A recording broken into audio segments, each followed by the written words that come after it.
People dumber than you are making millions while you're still broke. The thing is, you've been lied to. A lot of people think that if they want to get rich, they want to become a multi-millionaire, then they need to do something which has never been done before. They need to invent the next Facebook, the next TikTok. But I can guarantee that right now, there's someone you've never even heard of who is way dumber than you, and they're making millions of dollars every year, even every single month, while you're still broke and struggling to pay your bills at the end of the month. So how come that's possible? And if we put all the trust fund kids, all the lucky kids aside, what about those people who actually earned their success? Because a lot of people seem to think the smarter you are, the easier it becomes to make more money. But what if it was the opposite? If you know my story, then you'll know I went from being broke, depressed, anxious, lonely, to building the body of my dreams and building the business of my dreams. And that's the kind of life it has allowed me to live so far. Except that if you met me back then, you wouldn't think, oh, this guy has tremendous potential. The truth is, you'd probably think, oh, this guy's a loser. He will never achieve anything. He will just waste his entire life. That's probably what people thought at the time. And I can't blame them. I was a mess. I had so many vices, addictions, because I was so depressed. I was letting all the trauma from my childhood affect me, dictate my life. That's what a lot of people do. They say that the reason why they're not successful right now, it's because of everything that happened in their past. But while someone is gonna use their difficult childhood as the reason why they can't become successful, that's their excuse. Because someone else, they might even had a worse childhood, yet they use it as fuel to work even harder. And that is why they're extremely successful, because they didn't let anything hold them back. Instead, they gave it a meaning that only fueled them, that served them. So whereas before you would have looked at me and not see any potential, the funny thing is, over the course of years, I have trained myself to see potential in people. Back then I couldn't even see my own potential. I mean, deep down, if I'm honest, I knew I could do more, but I didn't believe that I really could. I didn't think I would be able to transform myself to the degree which I have been able to. I don't often look back, but when I do, it blows my mind. If you had met my younger self a couple years ago and you had showed him pictures, videos of my current life, of who I am right now, I wouldn't have believed you. That's the truth. But when you develop the ability to see opportunities no matter where you go, you will make a fortune. That's guaranteed. That skill alone will make you millions of dollars over the course of your life. And that's exactly why my goal with this video, it's actually to reveal your own untapped potential. Because chances are you could be achieving so much more, but for some reason, you don't. Because let me ask you this question. If some people, they're dumber than you are, they didn't have a better starting point in life, yet right now they make millions, why couldn't you do the same? What's stopping you? Chances are nothing other than yourself and your own excuses. You've got to realize the brain doesn't care about your goals. The prefrontal cortex, which is at the front of your brain, it's the part of your brain which is responsible for logic, for reason, for goal setting, for thinking about the future. But that part of your brain, the truth is, it's not that recent or that evolved in comparison to the limbic brain, which is what people often call the lizard brain. It's that part of your brain that only cares about right now. It wants the dopamine rewards right now. And it's thanks to that part of the brain, the limbic cortex, that we were able to survive in a complex environment, a dangerous environment, for like centuries. But nowadays, in our modern society, we don't face the same challenges as our ancestors did. We don't have to go and hunt for food every single day. Nowadays, you can just walk up to the kitchen, open up the fridge, and grab some food. Nowadays, you don't have to fight tigers, mammoths constantly. I mean, the truth is, if you're watching this video, you're probably not in a war zone right now, so you don't have to struggle for survival every single day like our ancestors did. But that is why your own brain is gonna hold you back, because it's still designed, the program, to work the same way it worked 10,000 years ago, 100,000 years ago. That's why if you truly want to become successful, honestly, the biggest part is believing that you can, reprogramming your mind for success. Now, you might have been growing up thinking that the more intelligent you are, the easier it must be to make more money. Surely, after all, it would make sense. You'd get the best opportunities, you'd do higher quality work, so naturally you'd make more money. Or is that so? You see, a lot of people are not aware of something which I call the curse of intelligence. The truth is, a lot of people over-idealize being intelligent. They put that quality on a pedestal. So most people, they wouldn't think that being smart could be a liability. However, oftentimes it can definitely be one. To give an example, someone who's smart, they will focus on all the small details that most people wouldn't even notice, but so at the same time, because they're so immersed in the details, they can forget to take a step back and to take a bird's eye view of the whole thing, and so now they miss crucial parts of the entire process, which can lead them to failure. And the smarter you are, the more unhappy you'll be, because you'll notice all the inefficiencies in the world, everything that's unfair, all the things that are unjust. Whereas if you couldn't comprehend the world, then you wouldn't be unhappy, you would just be. And the thing is, a lot of smart people are held back by the fear of looking stupid, because as a society, we value intelligence, we value noble professions which require a lot of thinking, we admire philosophers,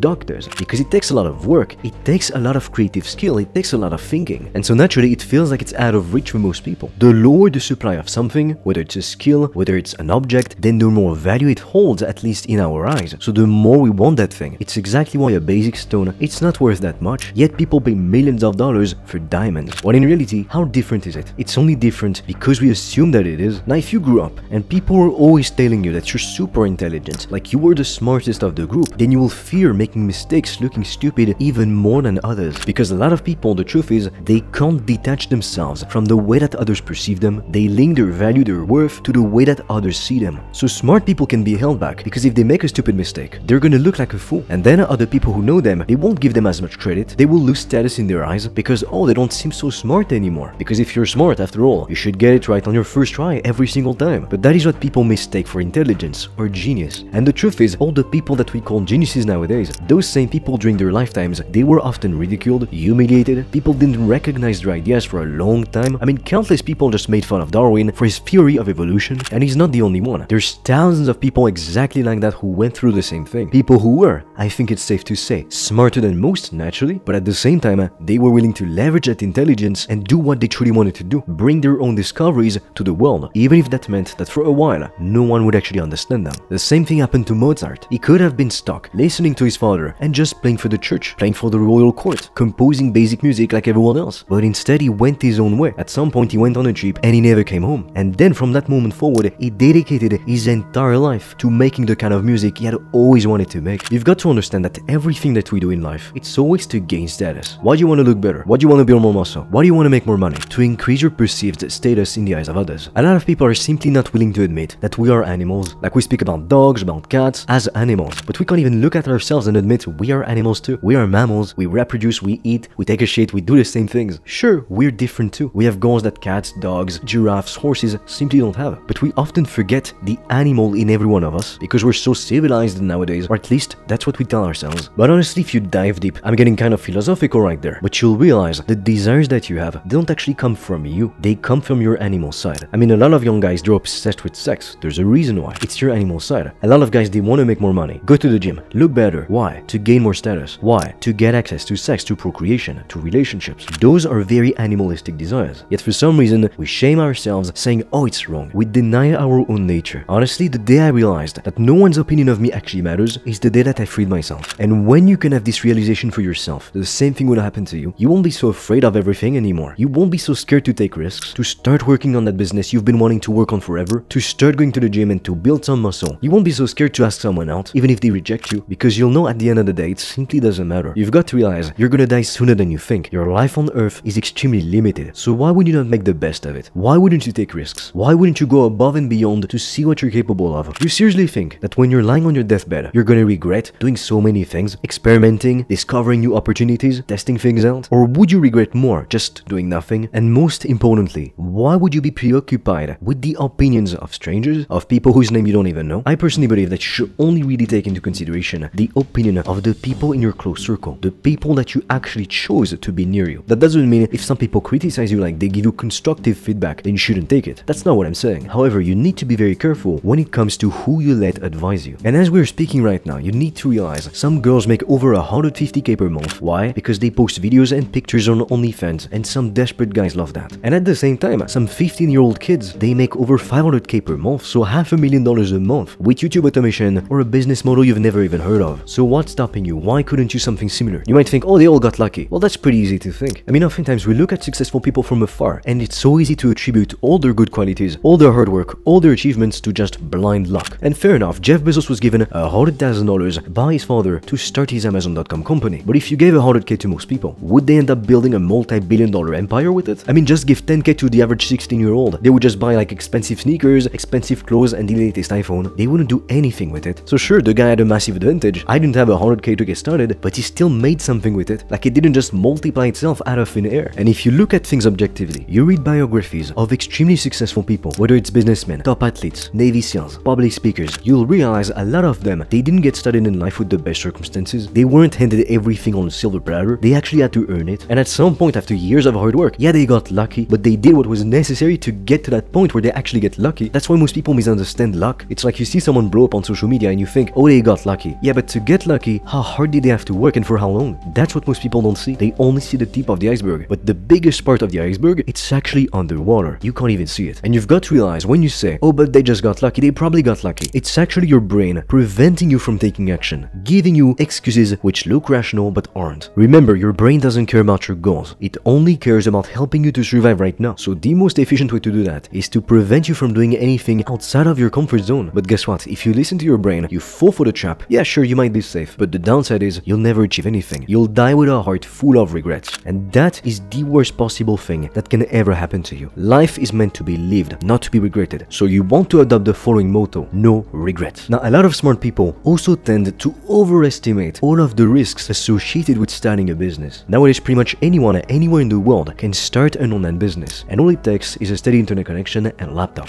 And the best part about it is that it won't require hundreds of thousands of dollars, even millions of dollars in startup capital. Because if you wanted to open up a brick and mortar business, a gym, a hair salon, a restaurant, it would take you that amount of money. But for most people, they simply can't get that cash in the first place. Online businesses are also easy to scale and crisis proof. I mean, we've seen it with the recent lockdowns. People who had a brick and mortar business, like gyms, I mean, they couldn't function, they couldn't operate, they only lost money. In the US alone, over 700 small businesses had to shut down their doors, and then it's people who couldn't feed their families, whereas online businesses, they printed more money than ever before. And at the end of the day, you need to realize this one thing: when it comes to becoming successful, to reaching a goal, what matters a lot more than your intelligence, it's your perseverance. It's exactly the same thing as talent. Hard work will beat talent when talent doesn't work hard. Now, if you want to figure out how to build a profitable online business, build the body of your dreams, improve your social skills, be more productive, etc., and you want to join a private community of highly dedicated people, click the first link in the description below. Now, with that said, what are you waiting for? It's time to get to work.